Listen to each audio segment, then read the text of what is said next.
আমি আপনাদেরকে একটা কথা বলে যেতে পারি, আমাকে যদি ভোটে জেতান, কোনো দিনও দুর্নীতির জন্য আমাকেও মাথা নিচু করতে হবে না, আর আপনাদেরকেও আমি মাথা নিচু হতে দেব না। তার কারণ সিপিআইএম করি নিজের পকেটে পয়সা ভরবার জন্য নয়, মানুষকে মানুষের মতো বাঁচাবার জন্য, মানুষ যাতে ভবিষ্যতে মাথা তুলে বাঁচতে পারে তার জন্য।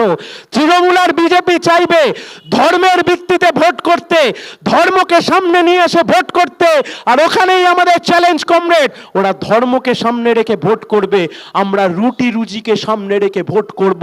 বেকারের যন্ত্রণা, চাকরি, পেট্রোলের দাম, ডিজেলের দাম, রান্নার গ্যাসের দাম, চালের দাম, পেঁয়াজের দাম সব বাড়ছে, মানুষ কষ্টের মধ্যে রয়েছে, যেতে হবে মানুষের কাছে, মানুষকে গিয়ে বলতে হবে আমরা তার জন্য কি কাজ করতে চাই, তবেই মানুষ আমাদেরকে সমর্থন করবেন।